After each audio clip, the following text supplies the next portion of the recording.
Welcome, folks. We are going to be getting started in just a moment. And welcome to everyone who's joining us from across different time zones, different countries, and to our colleagues and friends here in Canada.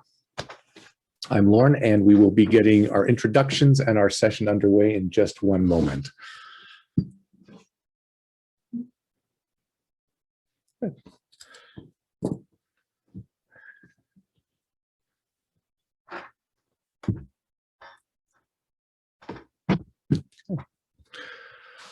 All right. Well, welcome everyone. We appreciate the outpouring of support that we have received for this event. The reaction and the reception has been quite overwhelming, and all of us are very appreciative of the time that you're putting aside to join us here.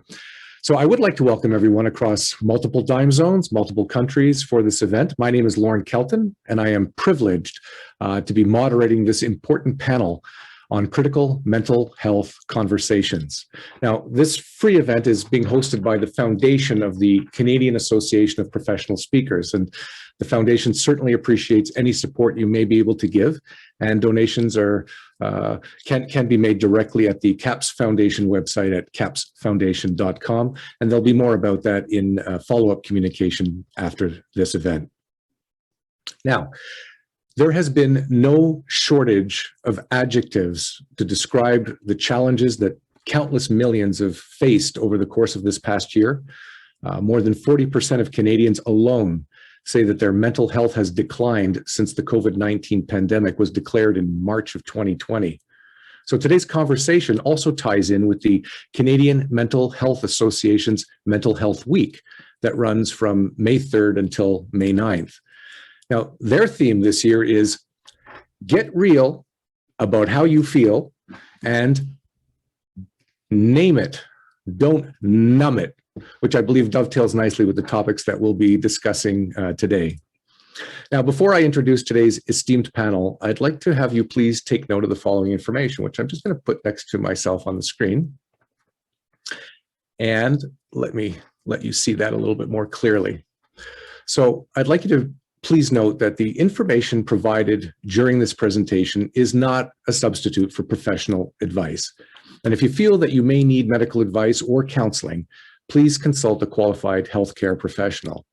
And if you or someone you know is in immediate danger, please call 911 or go to your nearest hospital. And if you're from outside of Canada joining us, please do verify your local service providers for this critically important information. Okay, at the conclusion of our event today, we will be posting some resources where you can turn to for specific support. And this information will be based on, as I said, Canadian support services. So again, please verify what those equivalent services may be in your local area.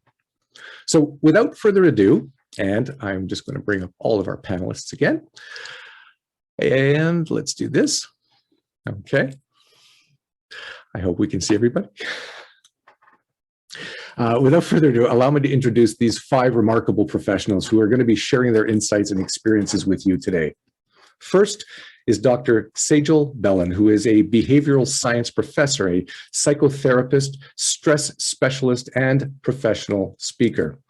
Sagel is also a foremost international expert, having helped thousands of first responders and their families deal with the implications of occupational stress in workplace and domestic situations. She teaches them to put their pain into context so that they can see the possibilities. And as the creator of Mind Armor, she has the strategies we all need to help us cope and adapt today. Now, following Sagel will be Dr. Bal Pawa. She's a Harvard-trained integrative medicine physician, TEDx speaker, and best-selling author of The Mind-Body Cure. She educates and inspires people to take charge of their health through her unique Reframe toolkit. We then have the inimitable Patricia Morgan, who has been described as a therapeutic counselor, author, mother to 3, grandmother to 5, and happily married, at least most days. Today, she's going to be sharing with us how to understand loneliness and what to do for yourself and others. After Patricia will be Monique Casey, who's a former crisis interventionist and mental health counselor who now demystifies communication blips to strengthen workplace relationships. And today she's going to be sharing tips on how to talk with someone about suicide and how to protect yourself mentally. Now, rounding out our esteemed panel is Ruth Sermon, who is an internationally certified mediator with more than 25 years of experience working in high tension, high conflict situations. She has a long history of critical incident stress diffusing and debriefing and in disaster recovery. And she works with people experiencing disruption, distress, and trauma. Now, each of our 5 presenters is going to have 10 minutes to speak to their specific topics. And believe me, we realize that you may want to discuss these topics well beyond that time limit. But in the interest of time and ensuring that we do get through everyone, we will be holding to that time frame. Should you wish to reach out to any one of our panelists following the event, they will be making their contact information available to you. And in addition, we will be providing a list of free resources that our panelists are generously making available to you at no charge, and these will be shared in an email following today's event. Just before I turn it over to our first presenter, some of you may be wondering why there are no men on the panel. And I can assure you that this is not by design, but rather an organic gathering of professionals who have stepped forward to share their insights. And some of the women on this panel work as much with men as they do with women. And trust me, they're all very well placed to address the mental health challenges of all genders. That said, however, statistically, mental health illnesses disproportionately do affect women. 47% of women are considered at high risk of developing mental health disorders compared to 36% for men. 26% of young women have self-harmed, which is more than twice the rate of young men. Women are nearly twice as likely as men to be diagnosed with depression. Women who have experienced childhood trauma, such as sexual abuse or physical violence, are 3 to 4 times more likely to encounter depression as adults. Women have significantly higher rates of developing PTSD following exposure to traumatic events, which is at least double that of men. And an alarming 80% of individuals with eating disorders are women, which has the highest overall mortality rate of any mental illness.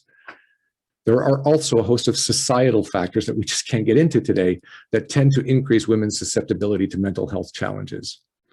But notwithstanding these statistics, men are making significant progress in terms of talking about, sharing, and seeking treatment for their own mental illnesses. So perhaps we'll see a shift in these statistics over time.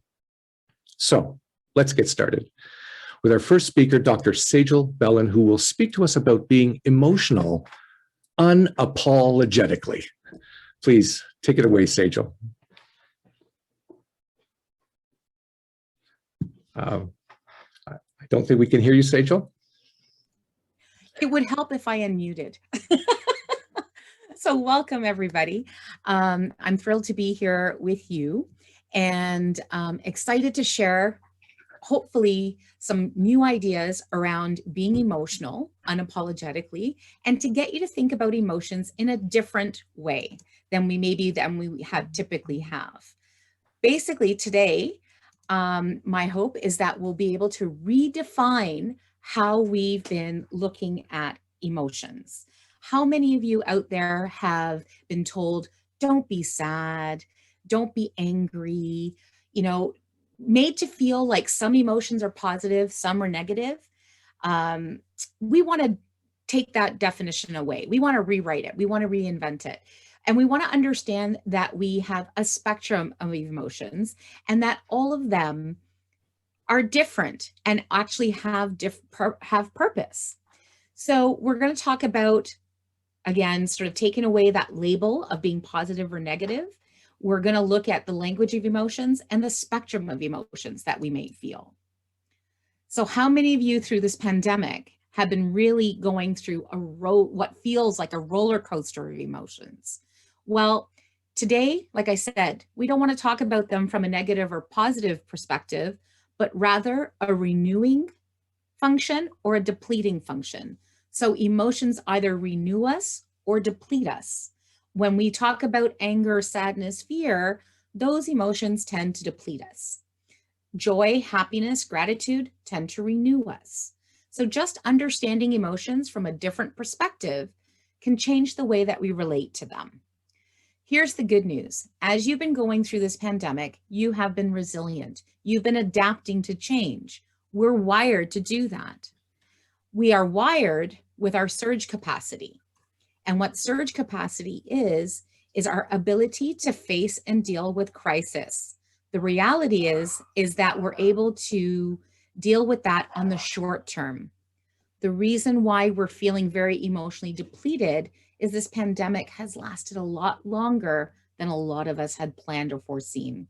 So all of a sudden, our ability to respond to crisis in the short term is now being stretched and expanded well beyond some of our capacities in terms of the long term. And that's why a lot of us have been feeling so drained lately. So when we talk about the power of emotions, they can send us on an upward spiral, energetically and experientially, or a downward one.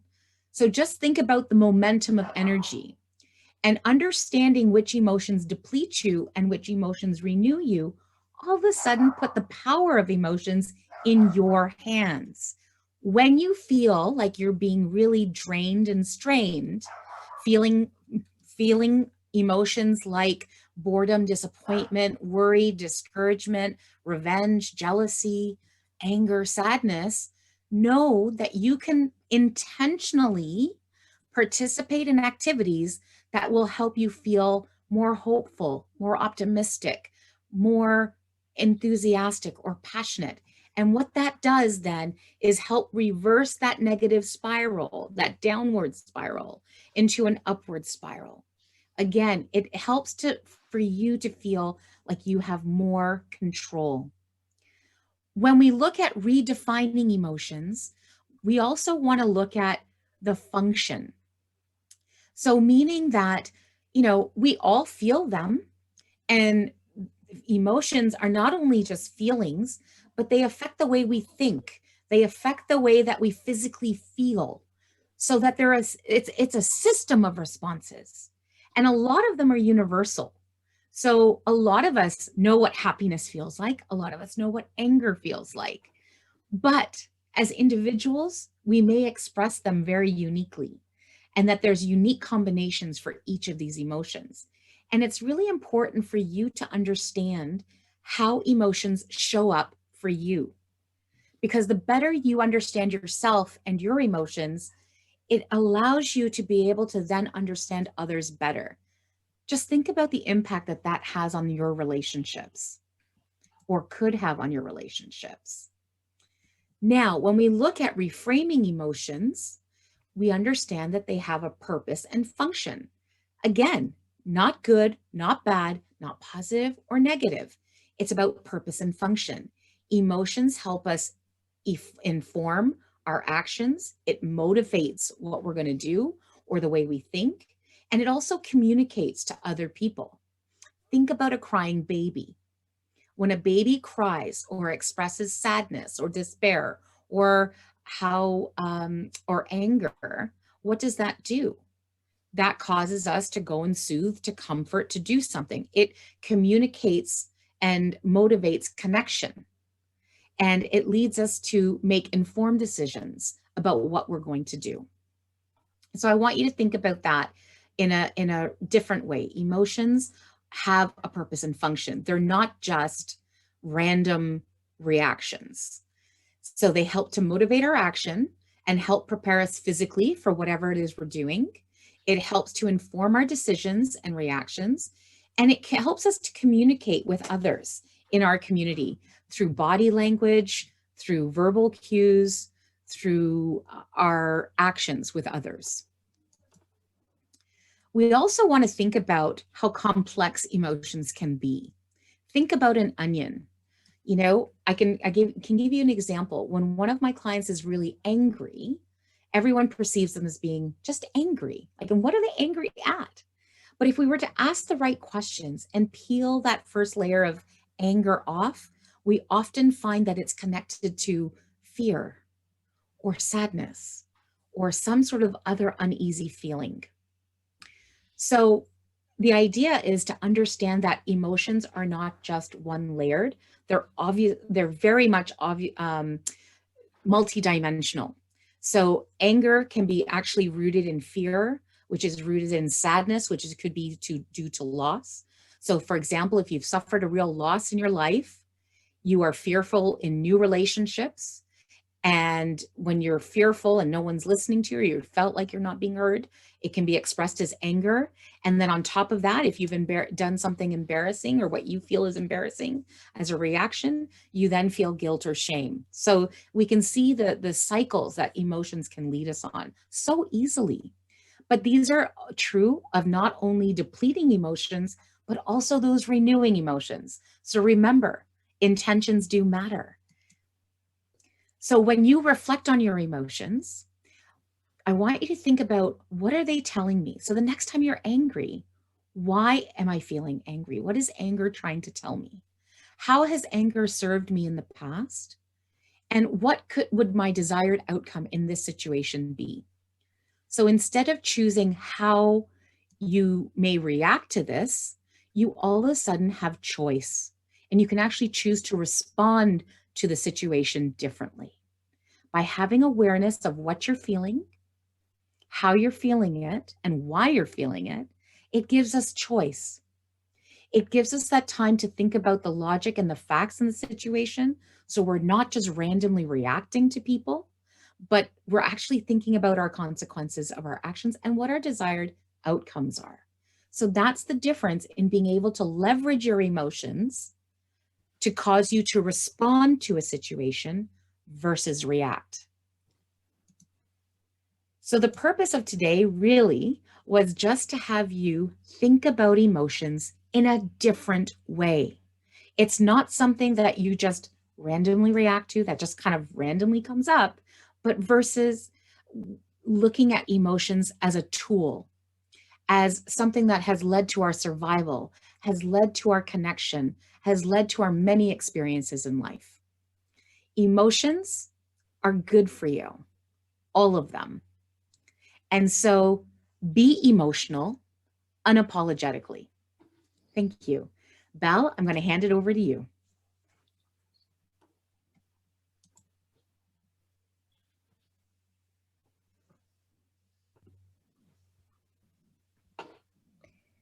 Okay.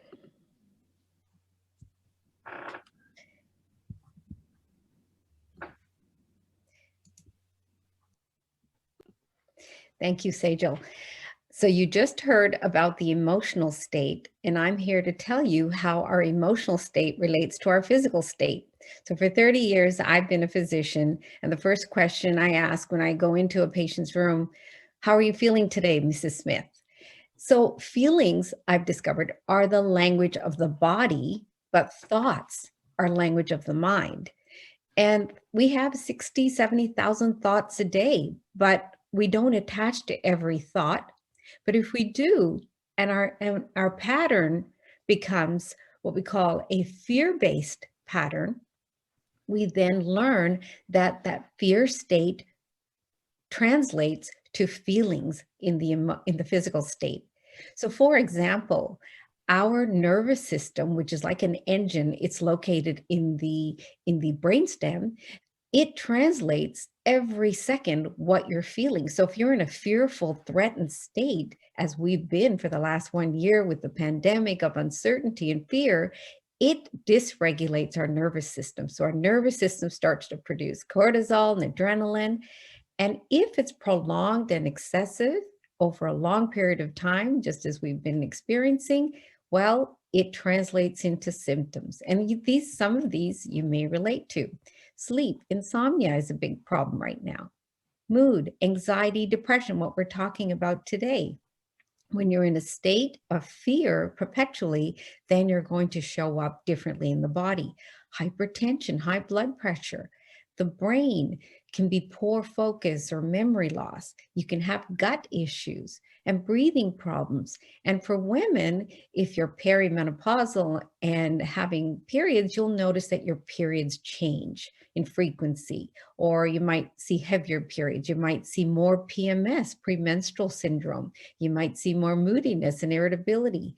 So women are especially prone physically to the emotional state as well, because cortisol and adrenaline, there's a hormone symphony in our body, and cortisol and adrenaline can upset the female reproductive cycle as well. So it's important for women to know that they're vulnerable from a hormonal state.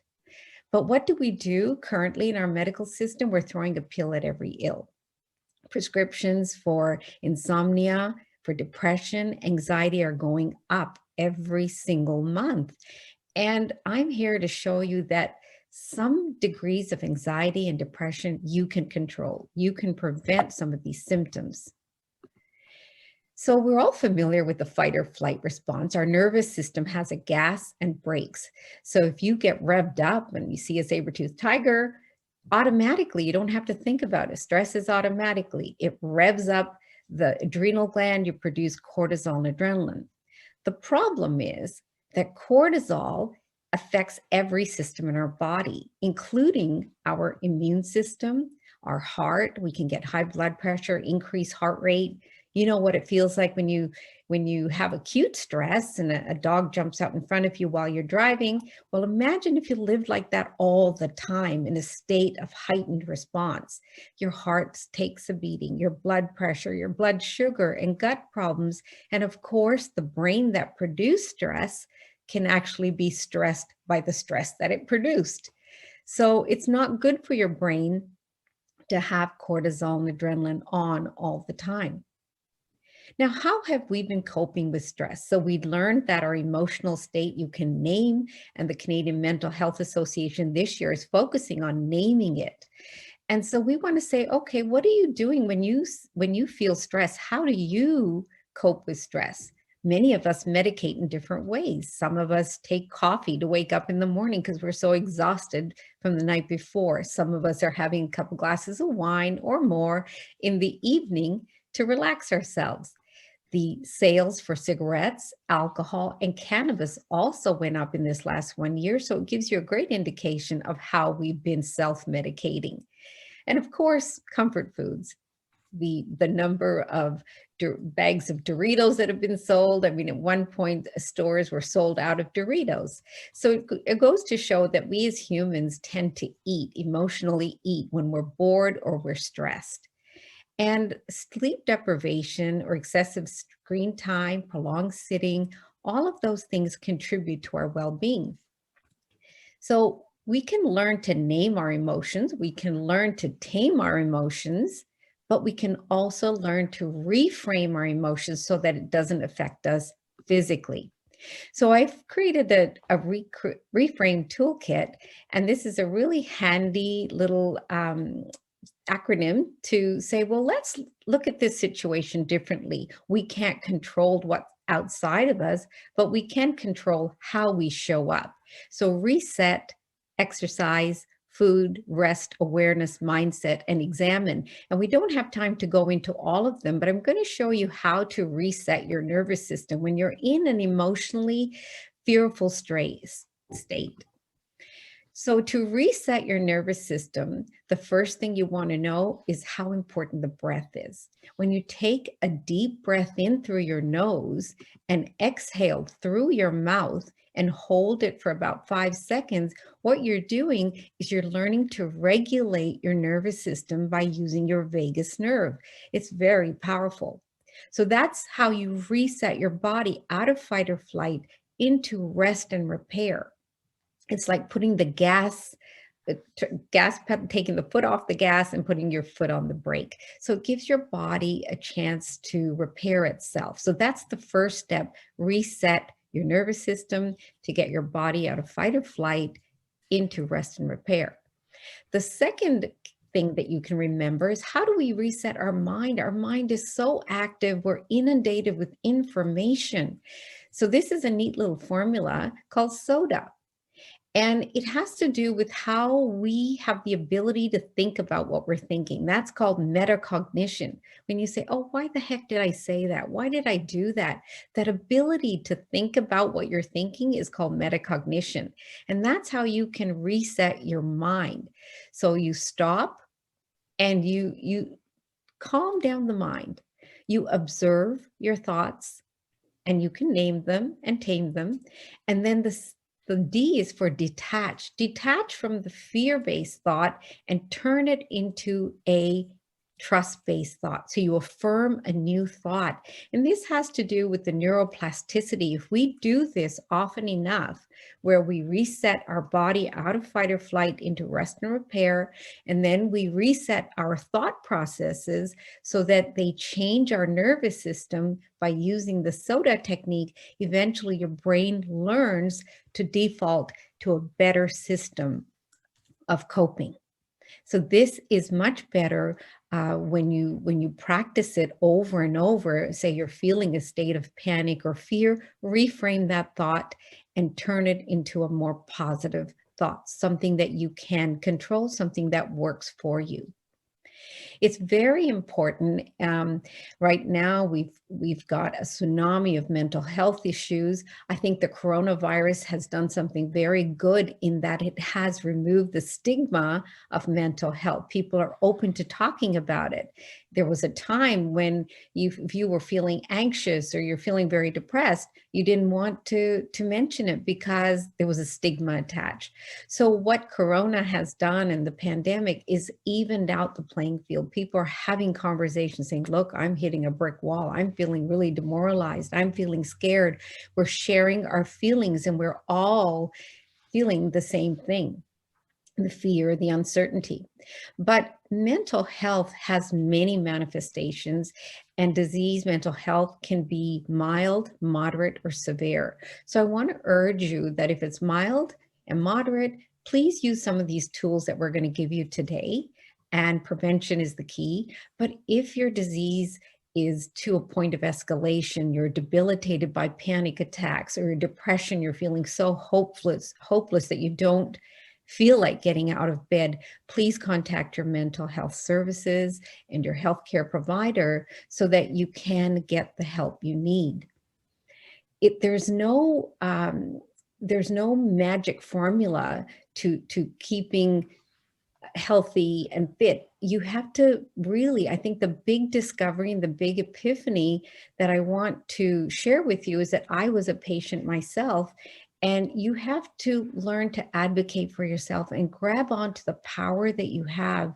The father of medicine, Hippocrates, said, the natural forces within us are the most powerful healers. So when we grab on to that ability of knowing that we can regulate our emotions, we can regulate our nervous system, and thereby regulate our physical feelings, it's a tremendous sense of empowerment. So I want you all to know that you have that power and nobody can take that from you. So get in touch with your inner self by using meditation, not always medication, and try to do some of the inner work. And if you can't, there's no judgment on that. Sometimes your symptoms require intervention, and that's okay too. So with that in mind, I will hand over to Patricia, who's going to talk to you about loneliness. Thank you, Val. So loneliness, I wish I had known something about that word back in the spring of 2020 when my counseling therapeutic practice kind of escalated with people responding to COVID-19. But it became very personal when in September of 2020, sitting in my office here, and all of a sudden I burst into tears. And I started to observe the tears, my nervous system, asked myself how I was feeling. Feeling words came up as sad, empty, lonely, started to notice my body, started to notice my skin, largest organ in the body, and realized that I was feeling lonely. Lonely for my children's hugs, my grandchildren's hugs, my friends' hugs, the people that used to come and go from the house. Because of a husband who's immune compromised, we had a very tight bubble. So I began to snuggle more with my husband, ask our son, who was allowed in our bubble, to hug more. And when he'd go out the door, I would say, hey, I want another one. So in this journey, I began to research loneliness, and organizations started to ask me to speak about it. And this definition of loneliness, I'm going to show you right here, is by a loneliness researcher, Cassiopo. And basically, loneliness is that discrepancy, that space between the relationships that you have and the relationships that you want. It's a very loose definition. It's got that bundle of feelings that I described, and your feelings may be different. You may come up with, as Sagel talked about anger, and it's kind of noticing all those pieces and what is that feeling trying to tell you. So I'm one of those people that had that moment of loneliness. But who are the lonely? So there was research, there's been research done on this over the years, and the researcher Julian Holt Lundstedt came out with her research in 2010 after 10 years of studying this, and said, yes, the researchers such as our Canadian Angus Reid Institute, who indicated in October of 2020 that actually the myth was that seniors were the loneliest demographic group. Turned out that actually youth are. When you consider the developmental stages of being a human being, once you become a youth, a young adult, you're ready to stay out of the house. You're ready to spread your wings. You're ready to spend less time at home with mom and dad, with siblings. So if you have youth in your circle, keep your eye on them. That doesn't necessarily mean that they are struggling with loneliness, but that is the highest demographic in Canada. In the US, a study came out that moms at home were the highest demographic, and youth were the next demographic. And how do we really tell who are the lonely if the demographics just keep your antennae, your framework open? It is some of the pieces that previous speakers, Val and Sagel, talked about. And it includes unexplained emotions. It includes depression, anxiety, dementia increases for older people. Yes, lower amounts of sleep or higher amounts of sleep, more drinking alcohol, more food. You know what? That emptiness of loneliness we're seeking to fill up, and other health issues that turn up. So Lundstedt's research ended up concluding that you have 50% longevity in life if you have this. This is the antidote to loneliness, and that is connection. So Lundstedt came out in 2010 with her research, and then the World Health Organization in 2018 started to have alerts about the whole situation of loneliness. Headlines said, loneliness, the pandemic. Well, then what happened was we had this pandemic, which exacerbated people feeling lonely. So Angus Reid poll concluded that it's important for us to measure how much a person would like to be alone. Now, I have a hubby who likes to be alone. Don't bug him. But the other day he just said, yeah, I like to be alone, but I like some attention too. So don't make assumptions about introverts. People have introverted preferences and those people that have extroverted preferences. We all need some attention, but it's for each individual. I want you to think about yourself and think about the people you care about, how much attention they want and how much they just want peace and quiet, curled up, enjoying the sun, especially now that spring is here. And yes, we're all experiencing a certain amount of anxiety because we have to be alert to look after our own health and the health of those in our circle. But here's one little thing that we can do to stop this pandemic of loneliness. And this is to not pass on the term social distance. I feel quite frustrated, and I hope you join me in this, with every evening, my hubby loves to watch the news. They refer to this term social distance.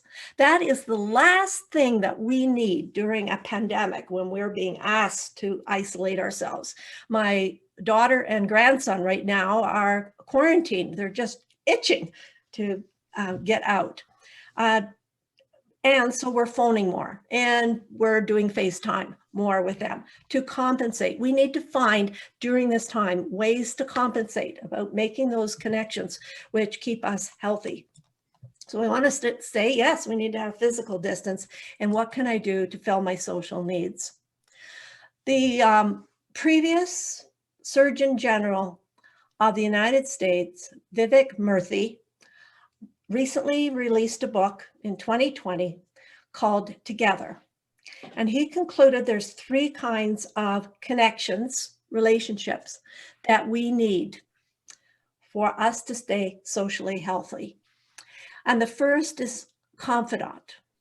The vulnerability researcher Brene Brown talks about where and when to define when people are emotionally safe to either share your story or to hear your story, like who in your circle is got that capacity, as Sagel talked about just accepting all feelings unapologetically and not hearing that, oh, there's no reason to be angry. There's no reason to be afraid. This is just a bunch of hoax. No, somebody that we feel held by, heard by, acknowledged by. And it's best to have 1, 2, or 3. 1 is a little confining. Consider yourself lucky if you've got 1, but also know that it's probably wise to develop relationships where you have 2 or 3. Right now, there's many groups that are organizing themselves around Zoom. I belong to a couple women's groups, and I actually belong to about 4 of them. And there's 2 in particular that women, and sometimes a male, will just weep about what's going on in their family. Because some of us have too much on our plate.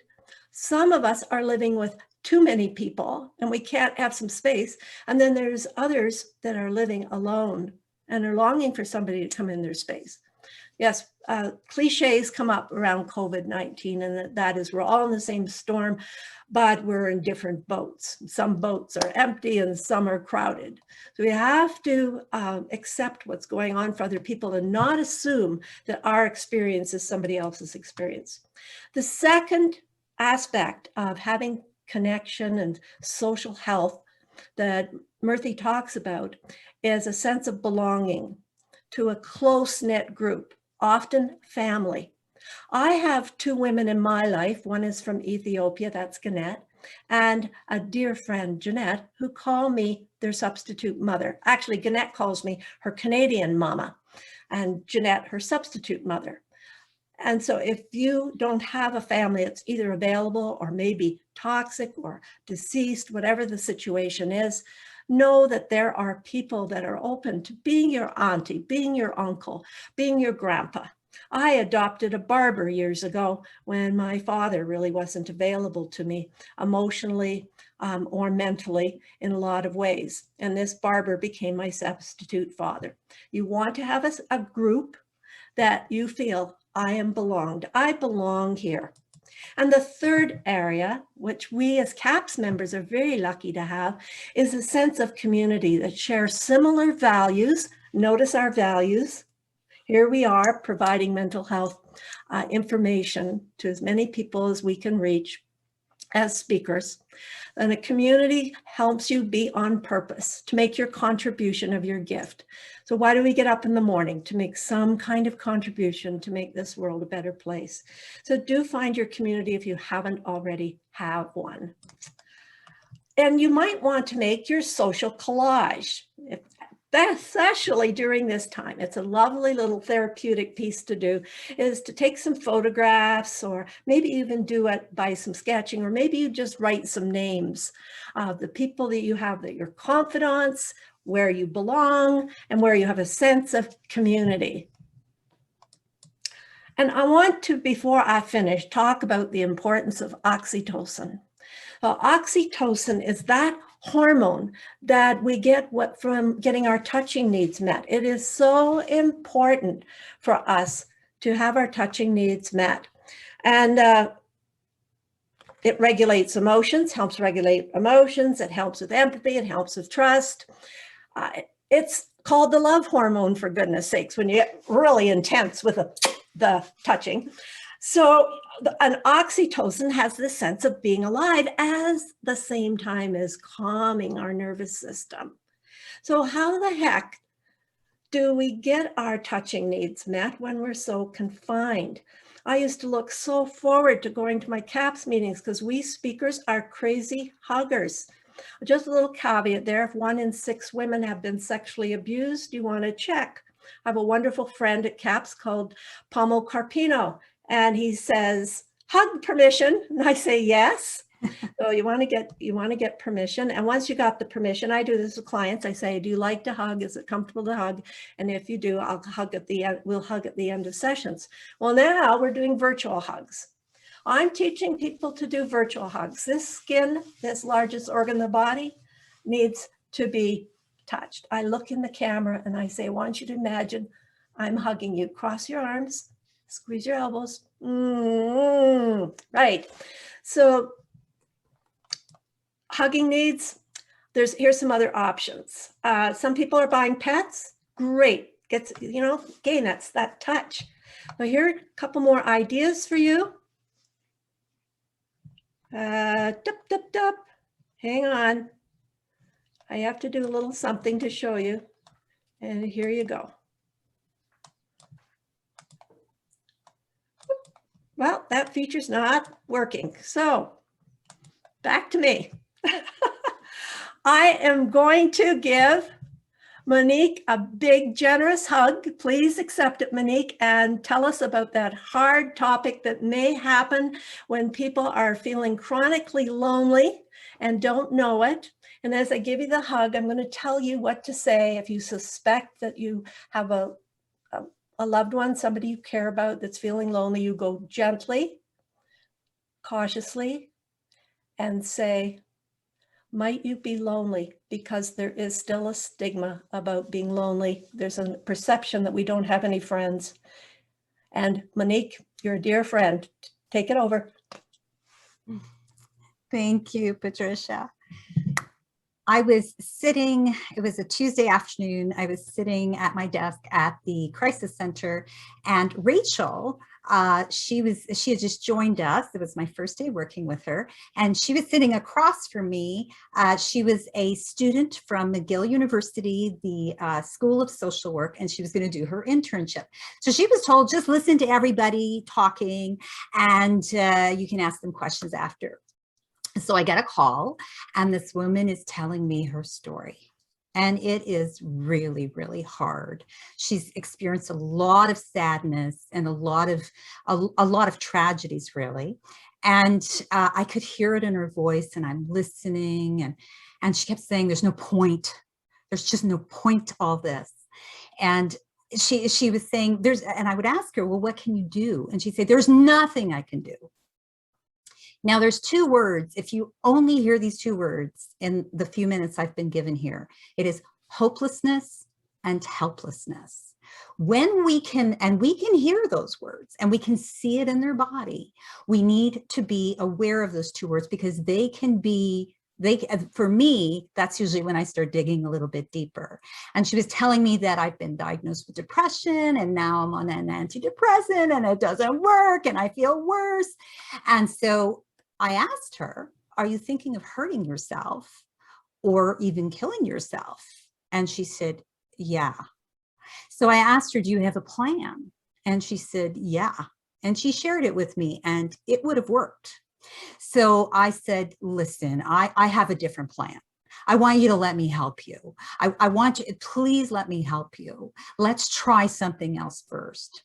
And so I convinced her to go to the hospital.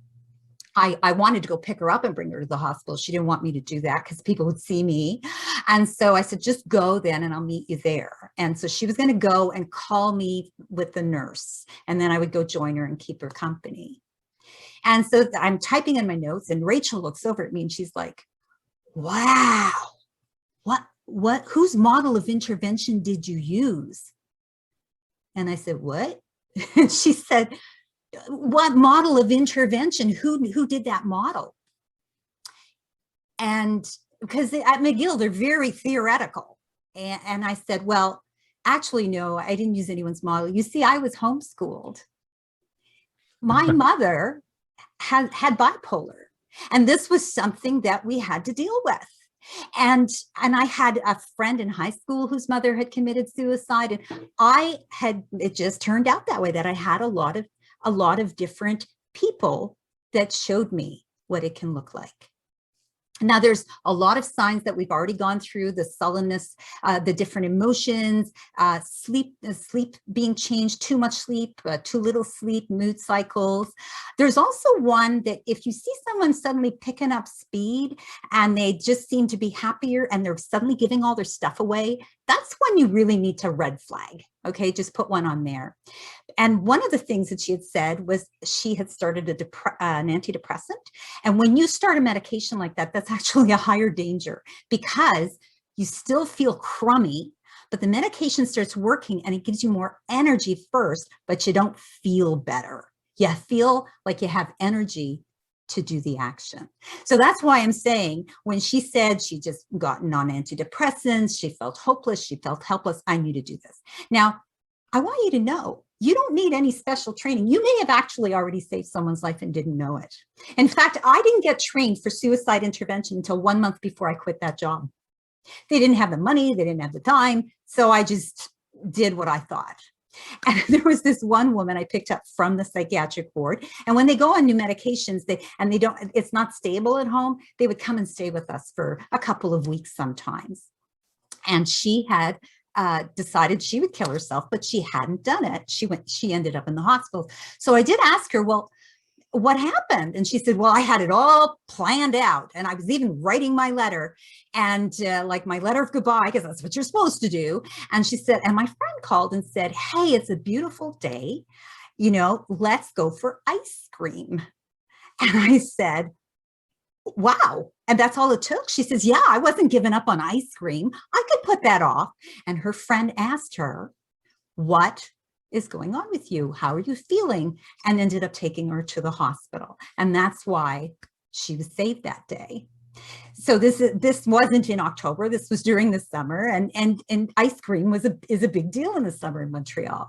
So the tools of the trade to be a suicide interventionist are this: empathy, non-judgmentalness, compassion, and kindness. I, as a mental health counselor, I was asked to go to the local police station and help them understand what's going on when you're kind of having to deal with someone who may not be well.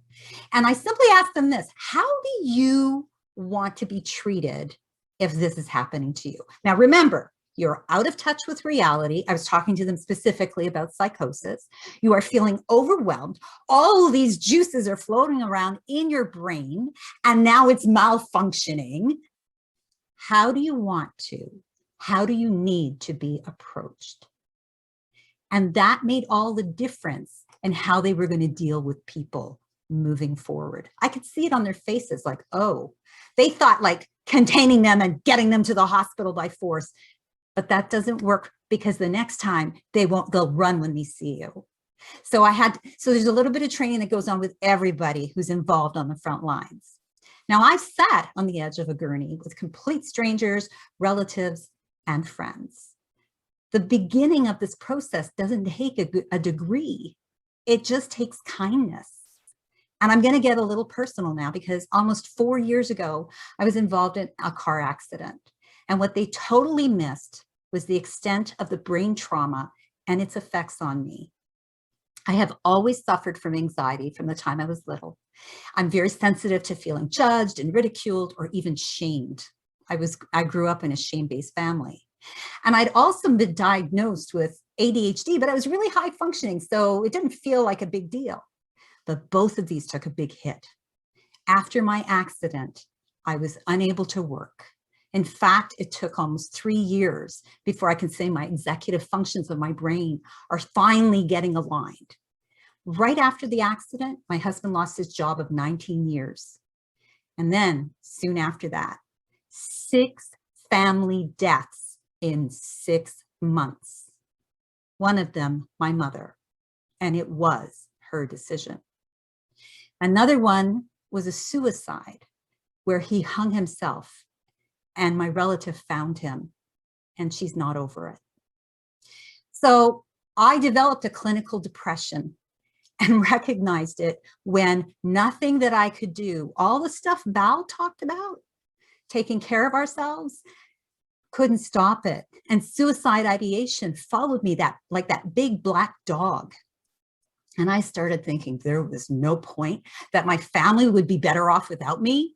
So I spoke to my doctor and we made a plan, and it included medication. And I know what that can do. So I let my family know, and I'm doing really well now. Now, I don't know if you're familiar with this, but you know the semicolon, like when you write a sentence and you put a semicolon and you finish the sentence, it's like it's more than a comma, but it's not a period. So it's not the end of the sentence. Well, they use that as a symbol now. When people are dealing with suicide or substance abuse, that little semicolon gets turned into different images. So on my mom's birthday, after her death, I got a tattoo with the semicolon in my parents' honor. My dad was an alcoholic. And this is a picture of it. It's on my wrist. You can see it's a butterfly with the semicolon and the butterfly with the 2 hearts. And that is in honor of my parents, which I can see when I look down at my wristwatch. Now, I'm not going to state statistics except this one. 4 out of 5 people traditionally suffer from mental illness. And during this pandemic, this number is going up. We've been talking about that. So we need to be there for each other. And we don't replace the medical professionals. Actually, we are part of the team, because a person's outcome has more to do with who is surrounding them at home than what's going on at the clinic. So we all need to be that person for someone else, or we need to find that person for ourselves if we're having doubts. There are people there ready to help. So if someone's emotions are loud, pay attention, help them pay attention. And if they stop taking care of themselves and they seem sleep deprived or anything, just like Sagel was talking about and what Val was talking about. Or if they seem lonely, do they seem lonely? Ask them, like Patricia told us to do, or take them for ice cream. Ask them, how have you been? Really, I want to know. And learn how to do what Ruth is about to show us, to de-escalate, so you don't end up in this state of overwhelm. It takes a village. And this is a CAPS Foundation small contribution towards starting the dialogue towards self-empowerment and mental fitness. So now I'm going to toss over the Zoom podium to my good friend from Ottawa, Ruth Sermon.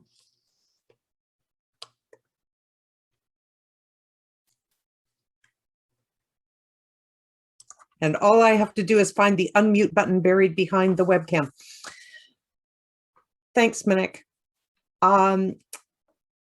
So as Lauren had said, I'm Ruth Sermon, and there are a lot of aspects that we could talk about today, because this is a massive topic, and it's a massive topic with a whole lot of moving parts to it. And how you react to things and how others react to things may be totally different. It doesn't mean one person is right or the other person is wrong. They're just different, and they're real for you.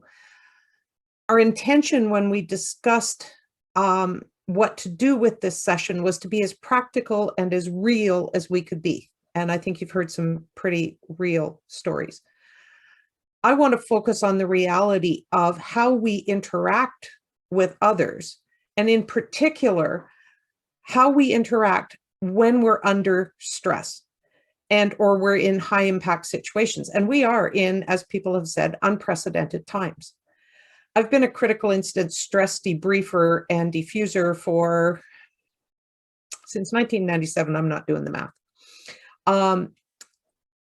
Critical incidents are often seen as one big thing. Monique talked about her car accident. That could be a critical incident type situation that you might have to deal with. But critical incidents or critical incident stress just doesn't come from just those big events, those life-changing moments. It can also come when we start layering a whole lot of smaller situations, but the level of impact those layers have starts to add up. And so I want you to keep that in mind, because I've had a lot of people who've said, I couldn't possibly be dealing with critical incident stress. You know, I wasn't at a motor vehicle accident. My house didn't get destroyed in a tornado. I haven't been through a flood. I haven't had anything. But when you stop and you listen to them, there is a major level of ongoing incident after incident after incident. So as a mediator, I spend a significant portion of my time dealing with people who are in conflict. And those conflicts are also causing stress in their lives. And I never know when I start in to deal with people just what else is going on in their lives or how they are being impacted by what is happening around them. And we all bring who we are to the situations that we find ourselves in. And in addition to, you know, our intentions and how we want to help or what we're trying to do, we're also bringing all the other layers that Sagel talked about, that Dr. Bell has talked about, that Patricia has brought up, and all of the things that Monique has talked about as well. And so when we come into those kinds of situations, we're typically experiencing a whole range of emotions as we deal with whatever is going on in the situation. And conflicts can happen on a whole lot of different levels. I will tell you that on a professional level, I very rarely meet people when they're having a good day. And so as a result, I tend to see people when they're struggling the most. And that can be a real challenge. And sometimes it's hard to pick through what's going on. So there are a couple of things that it's important to recognize. Most of us, I think, if we were to ask you, are you more comfortable offering to help or more comfortable asking for help? Most of us would err on the side of offering. And that can be a challenge when we find ourselves in a situation where we actually need some help, but it's not really part of our makeup. And I'm speaking from experience here.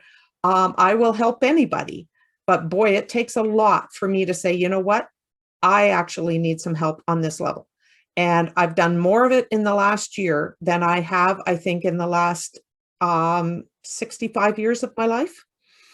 And so, you know, as a result of that, I would invite you to give some thought to where you're at on that one, because I think just since I'm the last speaker, I kind of get to sum up a little bit what everybody else is talking about. And a huge part of this is about awareness. So there are a couple of things that I really wanted to touch on. How many people here, and since I can't see you raising your hands, I'll just ask you to think about it. Do you have any triggers or buttons that people push sometimes? Now, if you have, yeah, there is a raise hand function. Go ahead. Because the reality is that we all have things that set us off. And you will know what some of your triggers and buttons are, but you may not know what all of them are. But if you ask other people in your family, the people that you work with, the people you hang around with, your friends and colleagues and coworkers, they will know what those buttons are because they will have seen it.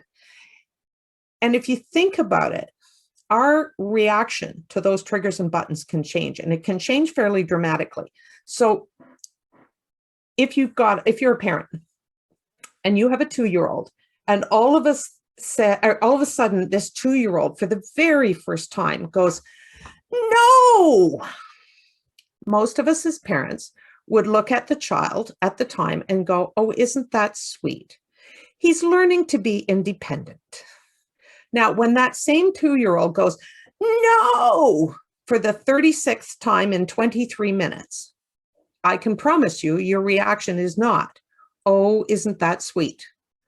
Because there's a point where the more often we experience a situation, especially something that can be a button pusher, the more likely it is that our response is going to go negative.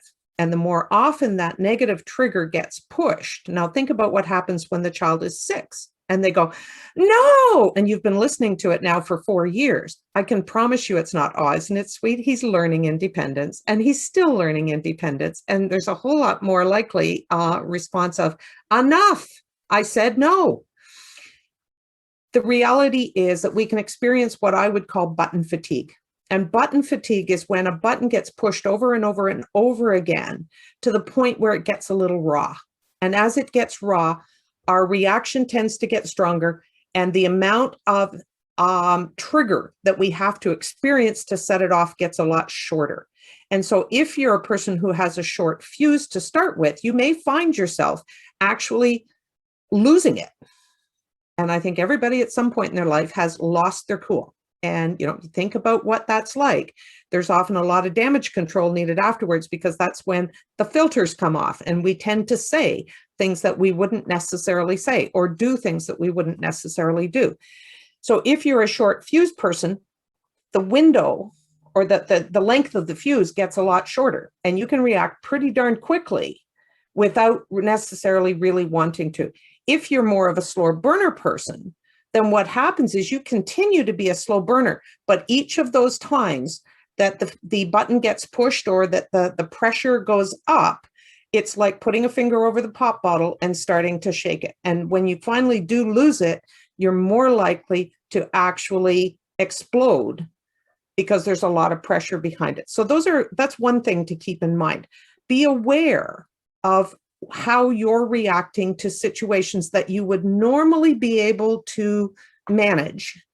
And is the reaction starting to be a little more intense, more faster, more out of control than it would be normally? So that was one point that I wanted to make.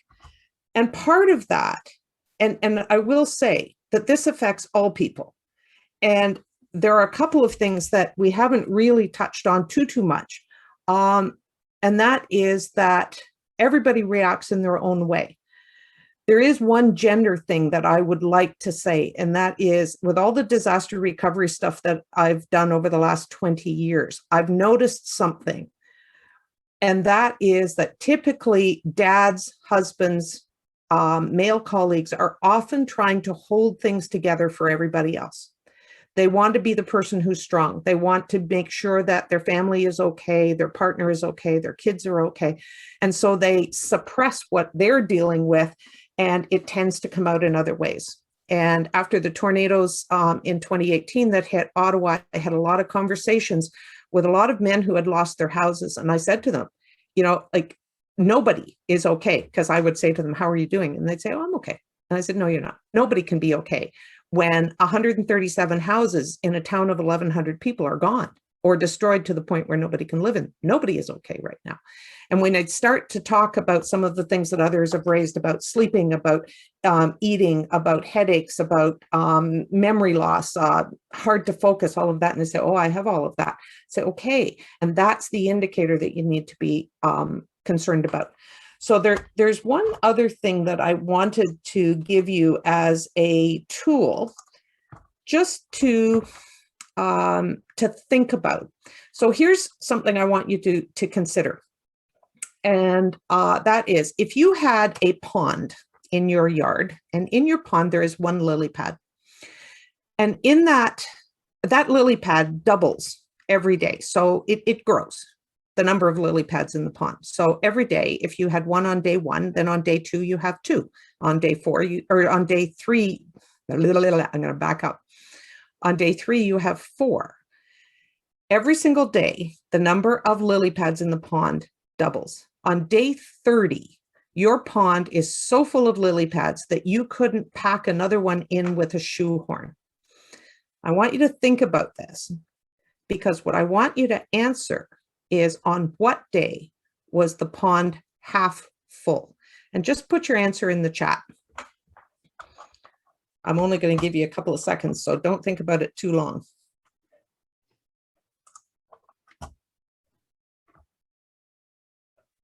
We've got some really good mathematicians and scientists on here.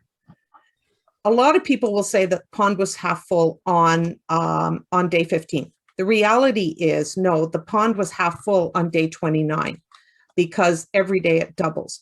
And what that means when I give you, I'm just going to share a screen with you here for a sec. When we look at the reality of the kinds of situations that people are dealing with, we're looking at what is essentially an exponential growth curve. And can everybody see a growth curve on there? I just want to make sure I got the right screen selected. Thanks, Monique. So exponential, if it was day 15, you'd be looking at a line that would start down here at 0. Whoops, didn't mean to do that. And it would go up in a straight line up to where it says crisis. That's the 45-degree across the graph. An exponential growth curve is the one that we're talking about, though. And what you'll notice is down here, it takes a long time before you actually start to see that things are getting bad. This is where we want to be. This is where we can prevent things from getting bad, or we can resolve issues when they arise. The challenge is that when you get up here around day 24 to day 29, now you're into where you need to contain the situation or do damage control. And so this is where it becomes critical. If you think about this, I use this one as a time delay curve, and you can use it for a lot of things, but think about your stress levels. Think about your coping levels. If this is where you become in crisis, what you don't want to do is wait until you're up here to realize you've got a problem. And so I would invite you to pay attention. What are the warning signs for you personally that your level of coping is struggling? Where are you in terms of the loneliness that Patricia was talking about? Where are the body symptoms that Dr. Bell was talking about? Where are your, where's your capacity to manage what you're dealing with? And where would you put yourself on that curve? And if you are from anywhere from here up, that's a really good time to start seriously looking at getting some professional help. If you're down here, can you recognize where the pressures are coming from that are moving you along? And can you take steps to move you back down the curve? We always want to take steps that move us back down the curve to where we're essentially buying time so that we can react. If we don't realize that we're in crisis until day 29, you've got a pretty short window to be able to do anything about it before you get into Monique's area, where now you're dealing with major challenging situations. So I want to wrap up on that, and I want to just focus on the fact that every one of us are different. The conflicts that we are experiencing are frequently worse when we're in stress situations because we're not necessarily processing, coping. Our capacity is reduced. And so we tend to act out. We tend to, and other people around you will be acting out as well. And so you'll see it in others, but don't be afraid to look at it in yourself as well. In summary, physical separation doesn't mean disconnecting socially. Use your networks to provide support for yourself. Whatever you are experiencing, it's real, and it helps to recognize it and acknowledge it. And if you need help, it's okay to ask for it. There are so many things we can do to improve our own situations, to take some control back over the things that we can control, recognizing that there are a lot of things right now we can't control, and we do have the ability to reset our responses. And on that note, thank you. Back over to Lauren. Thank you so much. Very, very powerful. Wow, I think everyone will agree that we have been treated to a tremendous amount of insight and information. And as I said at the very beginning, there's no question we could go on for a couple of more hours. And based on the chat feed and some of the questions that are coming in, that certainly is true. In the time we have remaining, I would like to get to the questions because we had a very large turnout today, and I would like to get to as many of the questions as possible. And if we cannot get to all the questions, then I will certainly present them to the panelists offline. And if they have the opportunity, they may have an opportunity to get back to you directly with an answer. But with the panelists' agreement, what I'd like to do is just ask, I'm going to get to the questions in the Q&A, but one is pressing from my point of view, and I'm going to open it to anyone who would like to answer. But the question is this: having heard the five of you address different aspects of mental health and the challenges that they face both internally and externally, and the fact that the caregiving side of it was also touched upon, which is often overlooked, given the awareness, the plethora of awareness campaigns around mental illness that we've been exposed to over probably the last decade or so, do you believe that we have begun to put a dent in the stigma attached to mental illness? Because quite frankly, that's the word that comes up again and again. We have people here, you, who have spoken personally and professionally about your own realities. People in the chat have spoken very, very eloquently about their own challenges. But I question whether or not that dent is really starting to make a difference or not. So Monique, would you start us off with, and just brief answers would be great if we can go around the table. Monique. I just wanted to say that I feel there is a shift, and it's coming from the young people. I have young adults as children, and they will talk openly about anxiety, or I'm OCD on this, and they're aware, and they even talk about their friends with openness and kindness. Now, I don't know if it's because they live here with us, but I'm seeing that more and more in the young people. So I have a great deal of hope. Great. Others on the panel that would like to just give their views on the trajectory you've seen with respect to breaking down some of these barriers. Yes, Sagel, thank you. You know, in working with high stress occupational sectors like first responders, emergency services, which are predominantly, traditionally have been predominantly male, we have seen a shift, especially in the last 5 years or so, where mental health is becoming prevalent in conversations. I think there's a huge shift in awareness. We see Bell Talk campaigns and things like that happening on national levels as well.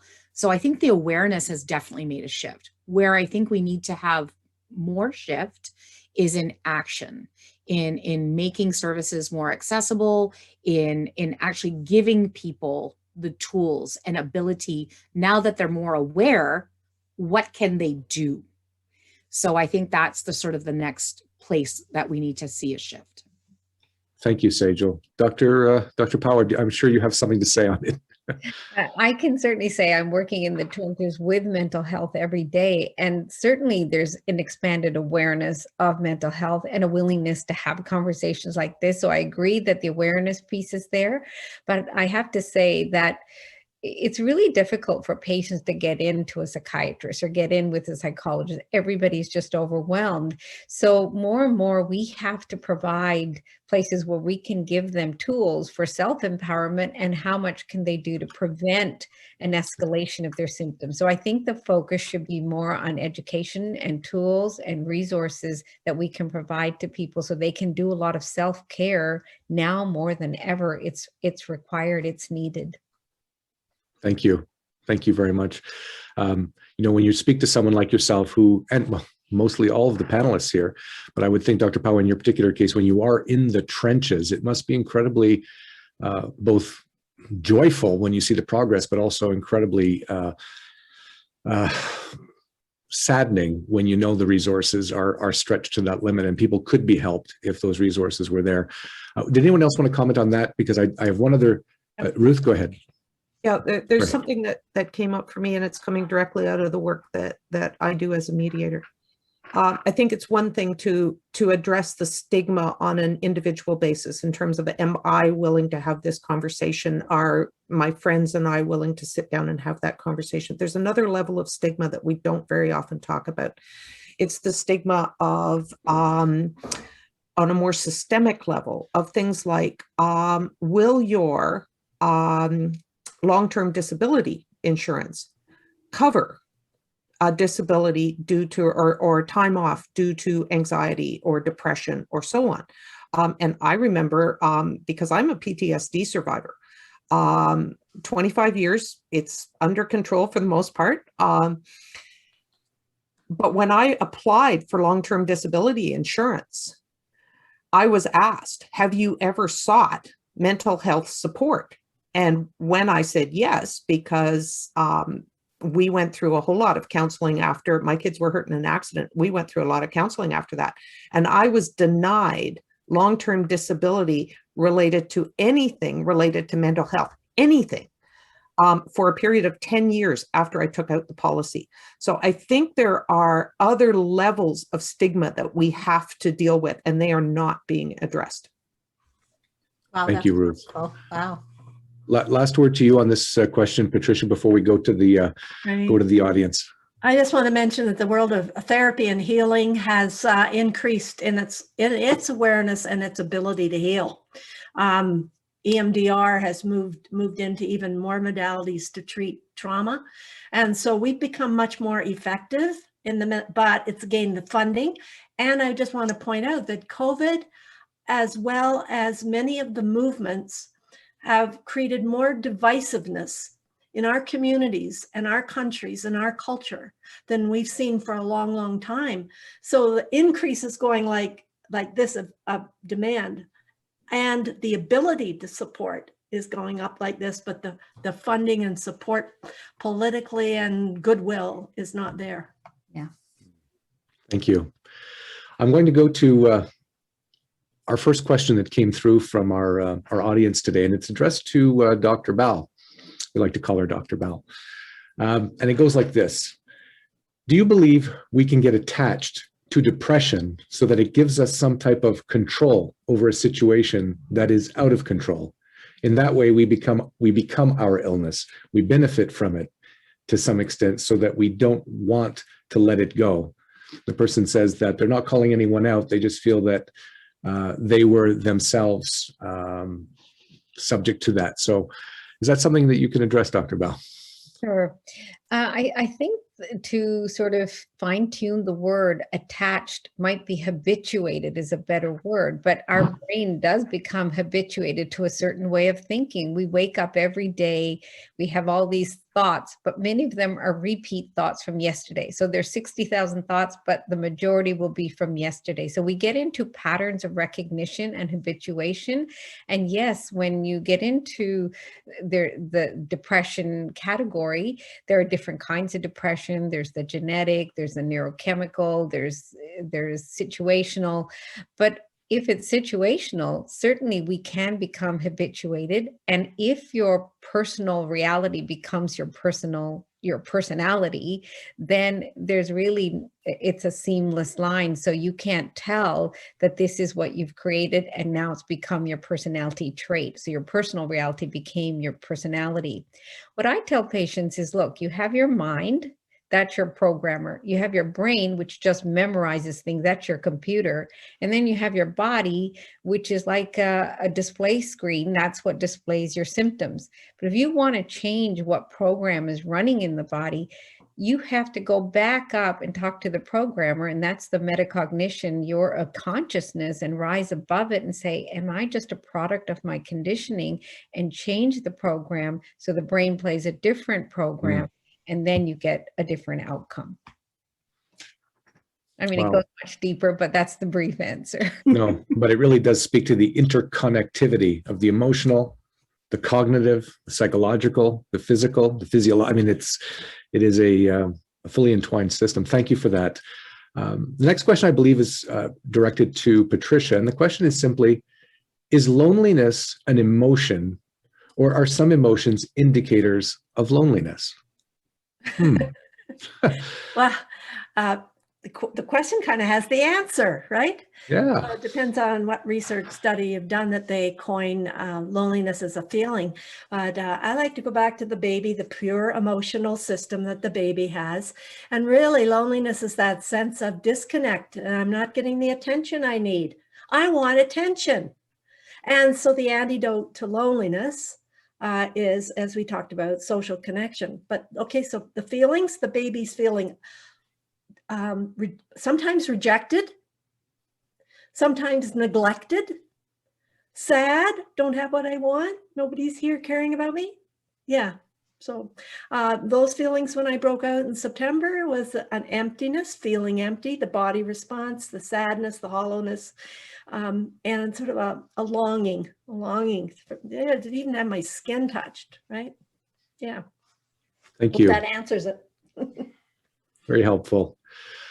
This question's a little bit more involved and has a few parts to it. And let's see if we can, in the time we have, address a couple of pieces of it. And it goes like this. How do we talk to a relative's GP or perhaps family physician when we notice that they seem sad and that they tear up a lot?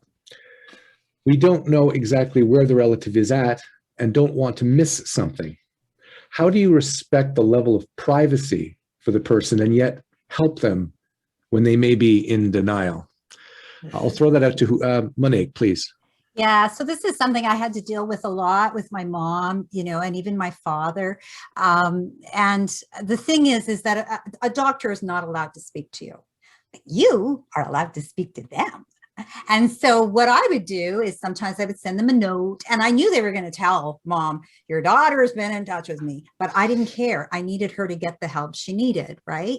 And so, yes, there is a way, but the communication will be unidirectional, and they're not even allowed to come and say, did my intervention help? They're just not allowed. So just do it. Even if they're not looking at you, keep talking in the hallway at the hospital or whatever, they'll hear it.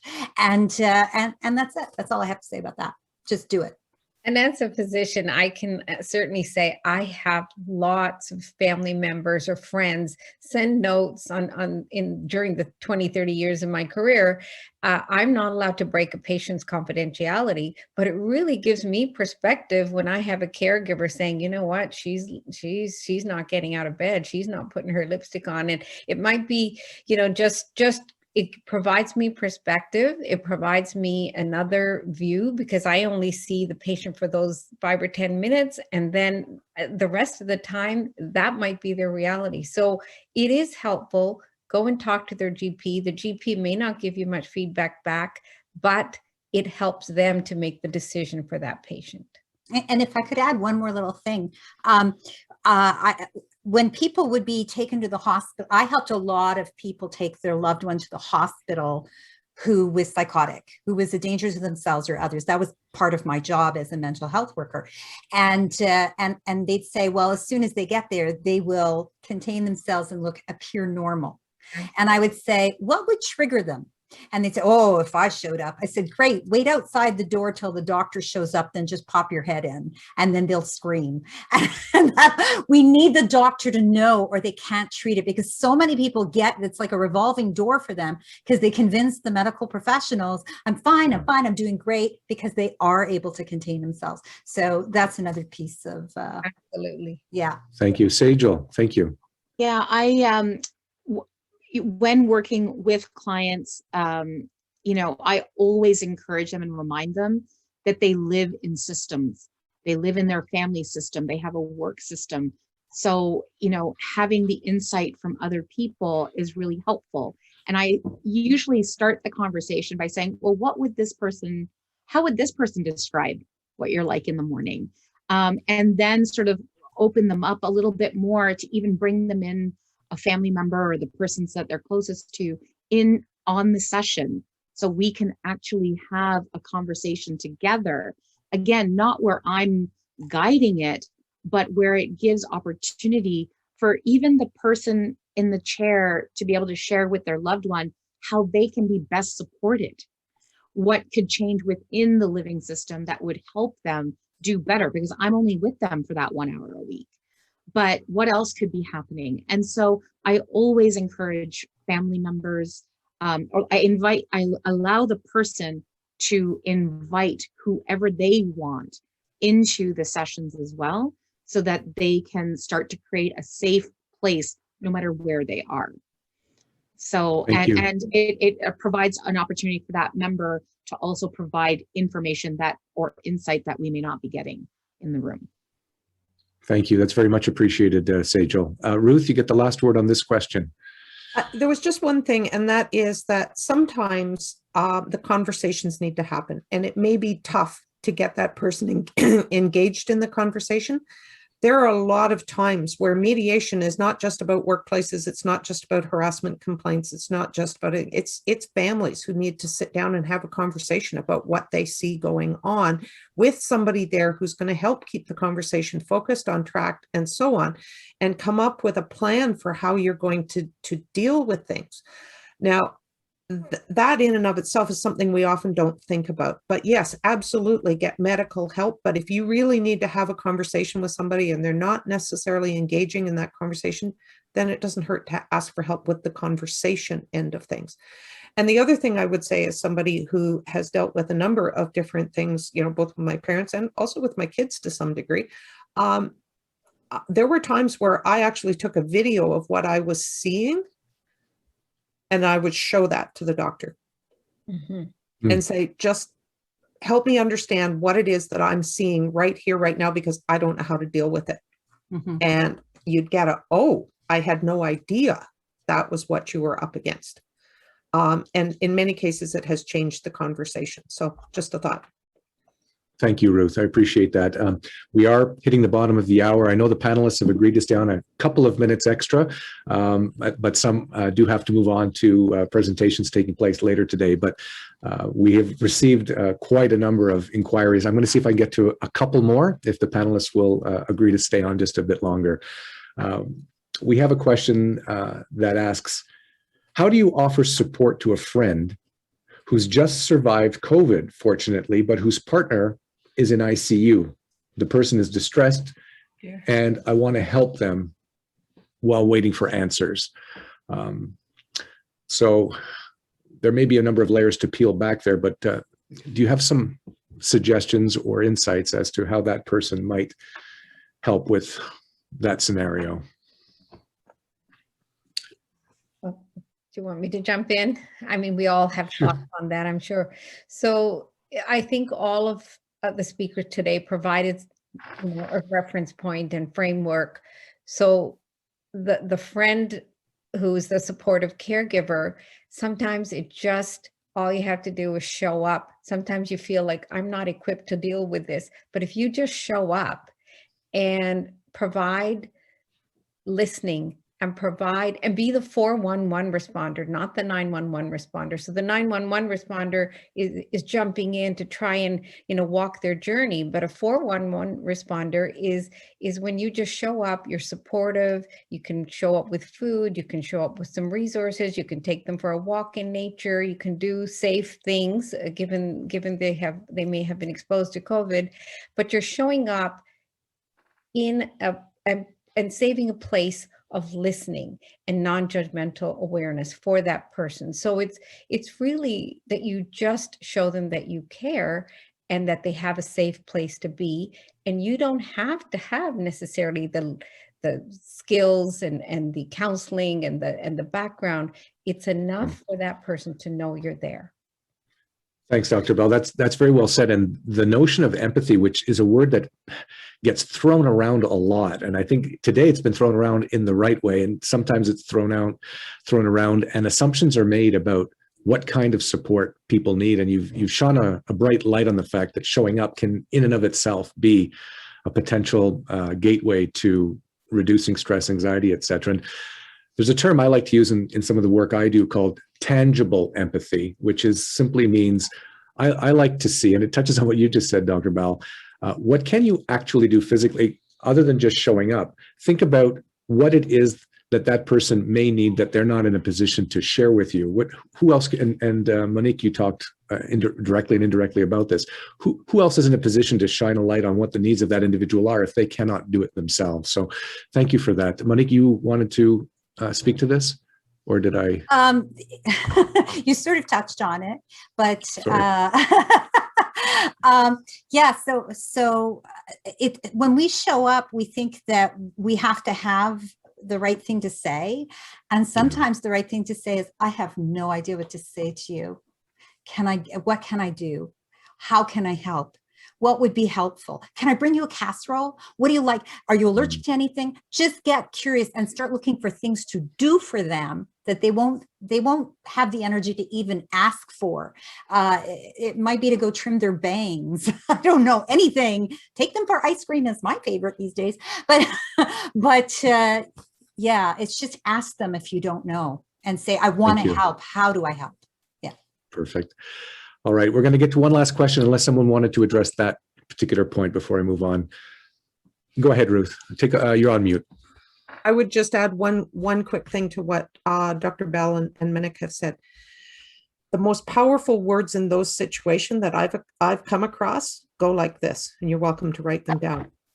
You know what? This situation absolutely sucks. And what you're doing is you're acknowledging the unbelievable level of challenge that they are facing. And too often we jump in to try and help before we actually indicate to them that we have at least a sense of what's going through. What do you want to avoid saying? Oh, I understand what you're going through because, you know, my daughter had pneumonia a couple of years ago and, you know, we kind of wondered how she was going to be. Your experience is not their experience, and they don't superimpose well over top of each other. The quickest way to upset somebody is to sit there and try and either one-up them or in some way make it about you, or that you understand their situation. Even if you had exactly the situation, your journey is not their journey. And so the simplest thing you can do, as Minik says, is how can I best support you? Because quite honestly, this situation sucks. And in this situation, I don't even know if I'd be coping as well as you are. Just be real about it. Mm-hmm. And I would think you'd also want to be very careful not to diagnose someone's situation based on your own lived experience, as helpful as it might be, and not just because of all the negative implications, but it could create that kind of a wedge. One last question, and then we're going to wrap up and thank the panelists. And by the way, the responses in the chat and Q&A are very warm. People are very thankful for the information being put out there. Some have said it's overdue, and that the angle that we've been taking and you've been taking is new and refreshing. So I'm very, very happy to hear that. So here's the final question for today, and it's open to everyone. And the question is, are we any closer to mental illness in all of its manifestations being defined or even perceived in the same light as physical illnesses? And you know where we're going with that question, because we know how comfortable it is to say in a very sad way that my relative has been diagnosed with cancer, and how we perceive that, or that they're going in for a bone marrow transplant, or they're having a hernia operated about, oh, she's bipolar. Oh, my father has schizophrenia. It's remarkable how things seem to, though we're making progress. So the question is, are we closer to that perception in your estimation? Sagel, please. Yeah, I'd like to open that one up with a sort of personal story. My husband was diagnosed with PTSD as a first responder in 2016, made a successful return to work in 2019. And it was a huge, huge challenge. And one of the things that I advocate for now are invisible challenges or disabilities. So return to work, from a systemic level, return to work policies, procedures, the way we go about things is very much still geared towards the physical illnesses or challenges, and not at all accommodating to the invisible ones, the ones that we can't see. So that's just one aspect of the journey of mental illness versus physical illness. I have a whole myriad of stories that I could tell you from the learnings from that journey. But the return to work one is one that I can tell you right off the bat is still has a lot of work to do. It looks like we might need to do a part 2 to this series. Okay, thank you for that, Sagel. Yes, Monique, please. Just a quick, one of the, and I didn't, you know, there's so much to talk about in suicide, but one of a high suicide rate that people don't realize is what Sagel just mentioned, invisible illnesses, which is pain, people with chronic pain. And I used to run a group at the McGill Health Center here at McGill University for people with chronic pain. I have chronic pain. I struggle with it.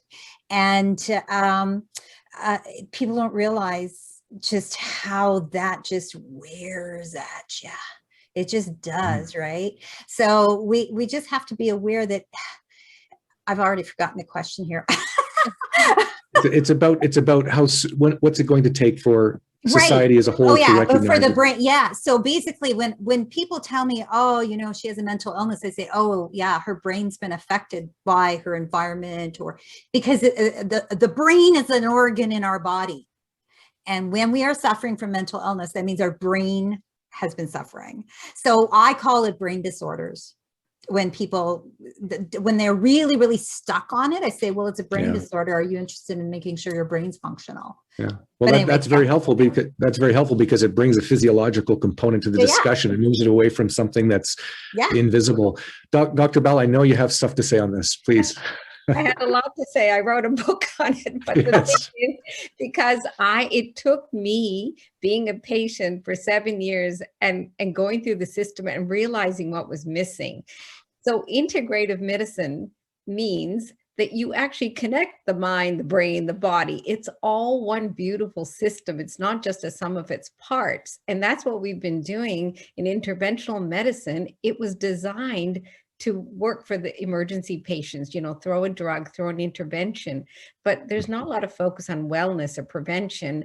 And integrative medicine tries to go to the root cause. And as a patient for 7 years, multiple surgeries, many medications, following a horrific car accident, I realized that's what's missing. We're missing putting it together. We're missing involving the patient in their care and looking at how the mind, the brain, and the body work, and even just our immune system. Psychoneuroimmunology is a new emerging field. So our psychology affects our nervous system, which is inextricably linked to our immune system. So that's just one system. So when you talk about physiological diseases, almost every system will manifest stress in different ways, whether it's autoimmune diseases, gut issues. I have done so much research and I'm trying to bring my colleagues on board, and it's coming, but it's slow. And integrative medicine is becoming a burgeoning field, but it's due to patients and consumers who are telling their doctors, look, you're not going to the root cause. You're just giving me a drug. I don't want a pill for everyone. No. So it's driven by consumers. I'm going to have to let my daughter know about that branch because it may be the new burgeoning field for her. Talk to her. All right, potential. What doesn't have to be the last word, but on this question, Ruth, go for it. I think there's a couple of things. I think when we start talking about invisible disabilities, we have a pre-programmed mindset that it's easy to abuse. And so I've heard managers who've said, well, I don't really know, you know, like they're saying they're depressed, but, you know, maybe they just want time off. Maybe they just want, you know, they don't really want to do the work. So, you know, like they're asking for an accommodation, but I'm not really 100% sure that, you know, we need to give it. And so we tend, it's that minimizing, dismissing, and inability to, or unwillingness to give someone who's asking for an accommodation in a workplace, for instance, the benefit of the doubt that they're asking because they have a serious issue. And as, because I've had conversations like this with my son, and he said, well, nobody in their right mind would say, oh, you know, just think happy thoughts and your cancer will go away. And yet we have a tendency to do that kind of thing when somebody says that they're struggling with anything from anxiety to depression to bipolar. You know, well, just, you know, find things that make you happy and it'll all get better. And somehow or another, we've got to get past that mindset so that we equate mental health issues at the same level and treat them with the same seriousness and take them seriously as we would somebody coming in on crutches with a cast on, where you can tell right away what they've got for a problem. So it's a challenge. There's no doubt. I think like everybody else has said, I would totally agree. We have a long ways to go. Thank you. And thank you for that. And on that note, we will wrap up the questions. We will capture them. And as I mentioned at the beginning, we will be following up with an email to everyone who registered, along with some resources from this amazing panel who are going to be providing you with yet additional resources. Of course, no charge on those, that will help you take your journeys, hopefully, to the next and to a better level. Before I formally thank the panelists, I just want to put on screen a list of resources. These are not resources that the panelists are providing. These are mental health service resources for our Canadian contingent. So I'm going to put that on my screen and just go full screen for just a brief second here, if I may, as I just want to highlight on my right here, the suicide prevention line for Canada. The number is there. I won't read it out. Along with text information. There's the Kids Help phone line. I was surprised to learn just this week that the Kids Help phone line isn't actually just for kids. It goes up to the age of 25. So we have some people joining us today who are in that age category. So that line has been up for many years and gets a lot of attention. And for Indigenous persons, both those who may have joined us today or those you may know, there is a dedicated Hope for Wellness helpline across Canada for those wishing to seek immediate crisis intervention with knowledgeable counselors. For those of you joining us outside of Canada, please do research what resources or equivalencies to these are available in your jurisdiction, in your country, in your town. I do hope that they are available to you and that you will take advantage of them either for yourself or for others in your orbit. So with that, I'm going to come off this screen. I am going to remove my spotlight and hopefully we are all together again. So with that, allow me to thank Sagel Bellen, Dr. Sagel Bellen, Dr. Bal Pawa, Ruth Sermon, Patricia Morgan, and Monique Casey for sharing with us their remarkably insightful, heartfelt expertise in each of these categories of insight. Their contact information will be made available, as I mentioned before, in a follow-up email. So if something did not get answered, or if you do need to probe a little bit further with some of the topics that came up that perhaps didn't get fleshed out, I know that they'd be willing to reply to you. So without further ado, I bid everyone a great rest of the day, and thank you for joining us today. We greatly appreciate it. Bye, everyone. Bye, everyone.